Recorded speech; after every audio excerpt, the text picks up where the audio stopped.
Meine Damen und Herren, liebe Fußballfans, wir kommen nun zu einem Klassiker im Klassenkampf. Dritte Welt gegen erste Liga. Die Näherinnen aus El Salvador treffen heute auf ihren Angstgegner, einen Adidas-Aktionär. Wir hoffen auf eine spannende Begegnung. Schon wieder so spät geworden. Ich nähe 11 Stunden jeden Tag in der Fabrik, aber finanziell mache ich trotzdem keinen Stich. Sie können sich nicht vorstellen. Wie schlimm mein Tag war. Ich sag nur Aktionärsversammlung. Boah, die ganze Zeit diese Schnittchen fressen. Ich habe richtig zugelegt, ich glaube. Das war die letzte Schüssel Reis. Tja, dann machen wir morgen eben wieder Eine Reisdiät. Das müssen wir mal machen. So richtig 2, 3 Kilo. Reis.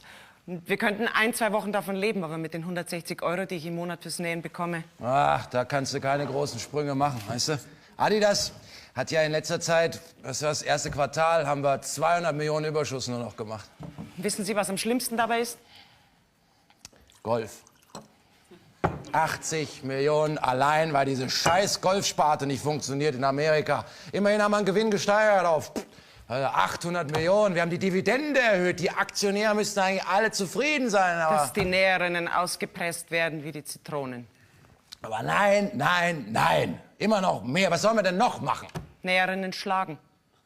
Ja, es gibt Vorarbeiterinnen, die schlagen Näherinnen, weil sie die Stückzahl nicht schaffen. Ja, Sie haben richtig gehört. Geschlagen worden sind wir. Von Nike. 2,5 Milliarden. Und wir Können uns von unseren Löhnen nicht einmal anständig ernähren. Es gibt nur noch eine letzte Hoffnung. Eine Gewerkschaft. Aber wir dürfen keine Gewerkschaft gründen. Ja, aber weil wir sonst immer noch weiter rückrutschen hinter Nike. Verstehen Sie, das ist das Brasilien. Das ist unsere letzte Chance. Bei der WM müssen wir 2 Milliarden holen, sonst. Fliegen wir hochkant raus. Wenn du nur das Wort Gewerkschaft sagst, dann stehst du schon auf der schwarzen Liste. Deshalb machen wir weiter Zwangsüberstunden, auch an Feiertagen. Es gibt Mütter, die sehen ihre Kinder oft wochenlang nicht. Das ist echt Geil.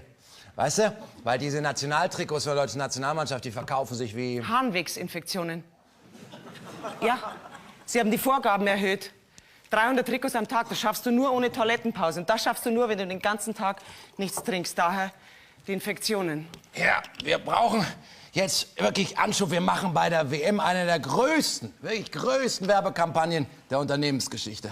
Eine Kollegin von mir macht jetzt eine Vortragsreise in Deutschland. Vielleicht bekommen die Menschen ja etwas davon mit. Oh ja, wir haben richtig Geld in die Hand genommen. Letztes Jahr allein 1,5 Milliarden für Marketing. Ich bräuchte eigentlich für meinen kleinen Monatslohn das Dreifache, um meine Familie anständig ernähren zu können.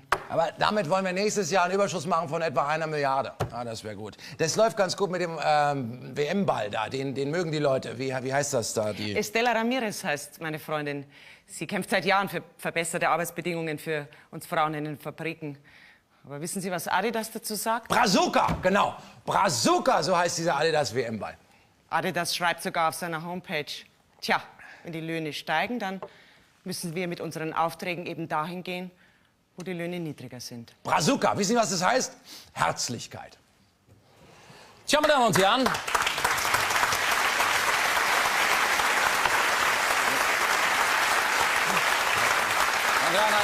Ich finde,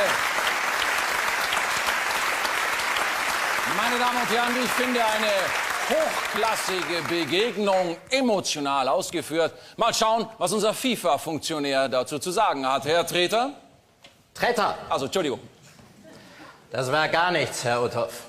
Ein paar überbezahlte Satiriker, die auf dem Rücken fiktiver Arbeiterinnen Betroffenheitspunkte sammeln.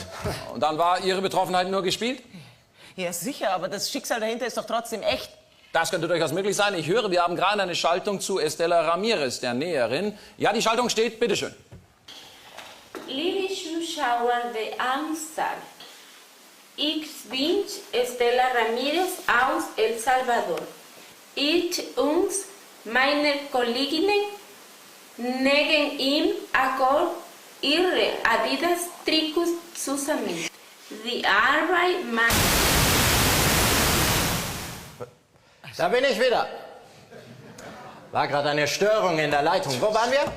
Bei Estela Ramirez, einer Näherin, die vor kurzem auch in Deutschland bei der Adidas Aktionärsversammlung gesprochen hat. Wie ist das da gelaufen? Oh, super. 3 von 4 Großaktionären haben den Raum verlassen. Mir reicht's jetzt. Ich räume jetzt auf mit Adidas. Was kostet so ein geschissenes Trikot? 79,95 €. Und was verdienen die Näherinnen? Die Lohnkosten machen 80 Cent aus, also 1%. 99% gehen an die, die Trikots verkaufen, die drüber reden oder sich damit fotografieren lassen. Jetzt weiß ich auch, was dieser Schmarrn von einem Slogan heißt. Adidas is all in. Ja, Adidas streicht alles ein. Nicht ganz. Laut Presseberichten zahlt Adidas dem teuersten Nationalspieler 300.000 € dafür, dass er das Trikot trägt im Monat. Adidas ist ein Fußballspieler, also 2000 Mal mehr wert als eine Näherin. Naja, so ein Nationalspieler, der soll ja auch Millionen von Menschen unterhalten. Ne? So eine Näherin, die kann ja nicht mal ihre eigene Familie unterhalten. Also, mir langt's jetzt.